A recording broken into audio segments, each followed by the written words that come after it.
এই আধুনিক যুগে অনলাইনে সকল কাজ সহজ করার জন্য তৈরি হচ্ছে বিভিন্ন এআই। তো আজকে আপনাদের এমনই একটা এআই এর কথা বলবো, যেখানে শুধুমাত্র আপনার মোবাইল দিয়ে একটা তোলা ছবি আপলোড দিয়ে দেবেন, বিভিন্ন ইফেক্ট সহকারে আপনার ছবিটা এমনভাবে দিবে, অসাধারণ দেখাবে। তো এআই এর মাধ্যমে ছবি এডিট করার জন্য আমাদের একটা অ্যাপ্লিকেশন দরকার হবে, যেটা আমরা প্লে স্টোরে অ্যাভেলেবেল পেয়ে যাব। সেক্ষেত্রে সরাসরি আমি চলে যাব প্লে স্টোরে। এখানে যে সার্চ অপশনটি আছে, এখানে ক্লিক দিয়ে আমি লিখবো ফটো ল্যাব পিকচার এডিট।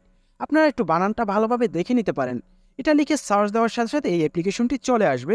আপনারা এই যে লোগোর যে অ্যাপ্লিকেশনটি, এই অ্যাপ্লিকেশনটি ইনস্টল করে নেবেন। তারপর এটাকে আমি ওপেন করব। ওপেনে যে একটা লেখা আসবে, এই লেখাটা আপনার উপরে যে ক্রস বাটনটি আছে এটার উপরে ক্লিক দেবেন, এটা চলে যাবে। আর এই চলে আসছে অসংখ্য ইফেক্ট। এই ইফেক্টগুলো ব্যবহার করে আমাদের ছবিকে অসাধারণ লুক দিতে পারবো। এখানে শুধু ছবি না, আপনারা যে কোনো ভিডিওর ভিতর আপনার ফেস লাগিয়ে একটা ভিডিও তৈরি করতে পারবেন। আরও অসংখ্য এখানে কাজ আছে, যদি আপনারা এটা ব্যবহার করেন তাহলে বুঝবেন। তো আমি বিশেষ করে কথা বলবো ছবি নিয়ে, ভিডিওটা নিয়ে কথা বলবো না। তো আমি এখন একটা আপনাদের ছবি এডিট করে দেখাবো। এখানে উপরে আরো কয়েকটা অপশন আছে, টপ, ট্রেন্ডিং, রিসেন্ট, যেগুলোর মাধ্যমে আপনি খুব সহজে ভালো ভালো ইফেক্টগুলো খুঁজে পাবেন। এখানে অসংখ্য ছবি আছে, আমার এই ছবিটা ভালো লাগছে, এজন্য এই ছবিটার উপরে ক্লিক দেবো। আর নিচে কিন্তু অটোমেটিক গ্যালারি কিন্তু চলে আসছে। এখান থেকে আমি আমার একটা ছবি সিলেক্ট করে দেবো। তারপর এখানে কিছু অপশন আছে, যে অপশনগুলোর মাধ্যমে ছবির সাইজ তৈরি করা যায়। এখানে আমি এই অ্যারো চিহ্ন উপরে ক্লিক দেবো। এখানে কিন্তু আমার ছবিটা এডিটের জন্য প্রস্তুতি হইতে আছে। দেখুন অলরেডি ওয়েট করা হয়ে গেছে এবং আমার ছবিটা এডিট হয়ে গেছে। দেখুন ব্যাকগ্রাউন্ডে যত গাছপালা ছিল কোনো কিছু নাই এবং অসাধারণ একটা লুক নিয়ে ছবিটা এডিট হয়ে গেছে। তো এখানে আরো কিছু এডিট করা যায়, ইফেক্ট অ্যাড করা যায়, এগুলো আমাদের দরকার নাই। আমি উপরে যে 3 ডট আছে এটার উপরে ক্লিক দেবো। এখানে যে সেভ ডিভাইস এটার উপরে ক্লিক দেওয়ার সাথে সাথে নিচে দেখুন আছে ডাউনলোড, এটার উপরে ক্লিক দেবো। সরাসরি কিন্তু এটা আমার গ্যালারিতে চলে যাবে। এছাড়াও পাশে যে এই দেখুন ওয়াটার মার্কটি আছে, এটা কিন্তু চাইলে রিমুভ করা যায়। কিভাবে রিমুভ করতে হয় সেটা আমি পর্যায়ক্রমে দেখাইতেছি। এখন আমার ফেস দিয়ে এআই এর মাধ্যমে একটা ছবি তৈরি করব।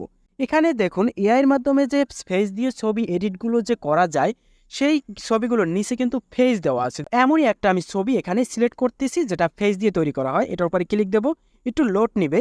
এখানে নিচে কিন্তু অটোমেটিক আগের মতো গ্যালারি চলে আসছে। আমার একই ছবি এখানে আমি সেট করে দেবো। অটোমেটিক তারা আমার ছবিটা থেকে ফেসটা নিয়ে নেবে। আর এখানে একটু অবশ্যই লোড নিবে, ওয়েট করতে হবে। এবং এখানে আমি কি রকমের ছবি চাচ্ছি, যেমন টাক মাথার ছবি এডিট করতে পারবো, আমি এই মডেলের ছবিটা তৈরি করব। সেক্ষেত্রে এই মডেলটার উপরে ক্লিক দেবো। তারপর প্রসেসের উপরে ক্লিক দেবো।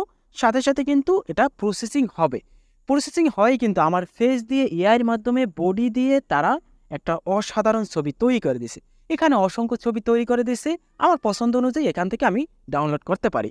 তো এখানে নিচে ডাউনলোড উপরে ক্লিক দিলে এটা কিন্তু গ্যালারিতে নেমে যাবে। এই দেখুন আমার ছবিটি গ্যালারিতে কিন্তু নেমে গেছে। এখানে কিন্তু ছবিতে আছে ওয়াটারমার্ক। এখন আমি আপনাদের দেখাবো কিভাবে এই ছবিটা থেকে ওয়াটারমার্ক রিমুভ করবেন। আমি সরাসরি ক্রোম ব্রাউজার চলে যাব। এখানে সার্চ অপশনে লিখবো ওয়াটারমার্ক রিমুভার। তো সার্চ দেবো। এখানে যে দ্বিতীয় লিঙ্কটা আছে, এই ওয়েবসাইটটা আছে, এই ওয়েবসাইটটা আমাদের যেতে হবে। তো আমি দ্বিতীয় লিঙ্কটার উপরে ক্লিক দেবো। এখানে আছে আপলোড ইমেজ, এটার উপরে ক্লিক দেবো, গ্যালারিতে নিয়ে যাবে। এখানে যেটার ওয়াটারমার্ক রিমুভ করতে চাচ্ছি সেই ছবিটা সিলেক্ট করে দেবো। তারপর এই ছবিটা আমাকে এখানে দেখাবে। ওয়াটারমার্কটি একটা আমি সিলেক্ট করে দেব। তারপর এখানে এই রিমুভ, যে এটার পাওয়ারটা বাড়িয়ে দেবো এবং রিমুভ করে ফেলবো। একটু লোড নিয়ে কিন্তু ওয়াটারমার্কটি রিমুভ হয়ে যাবে। নিচে আছে ডাউনলোড, এটার উপর ক্লিক দেওয়ার সাথে সাথে কিন্তু এটা গ্যালারিতে নেমে যাবে। তো এখন যদি এই ছবিটা আপনাদের যদি মন মতো না হয়, দেখুন যে ছবিটা ফেটে যায় এমন যদি মনে হয়, তাহলে ব্যবহার করবেন রিমিনি অ্যাপ, যেটার মাধ্যমে এই ছবিটাকে আরও আকর্ষণীয় করে তোলা যাবে। তো আমি সরাসরি চলে যাব রিমিনিতে। এখানে আমি এই ছবিটাকে সিলেক্ট করে দেব। সাথে সাথে এখানে লোড নিবে, আপলোড হয়ে যাবে। এবং দেখুন এই ছবিটাকে রিমিনি আরও কত অসাধারণ করে দিচ্ছে। এখন এই ছবিটা এখান থেকে চাইলে সেভ করা যায়। সেক্ষেত্রে উপরে সেভ বাটনটি আছে, এটার উপরে ক্লিক দিয়ে সেভ দিয়ে দেবেন। সাথে সাথে কিন্তু গ্যালারিতে নিয়ে যাবে। এভাবেই আপনারা ফটো ল্যাবে অসাধারণ অসাধারণ ইফেক্ট ব্যবহার করে এরকম ওয়াটারমার্ক রিমুভ করবেন। তারপর রিমিনির মাধ্যমে আপনার ছবিটাকে অসাধারণ করে নেবেন।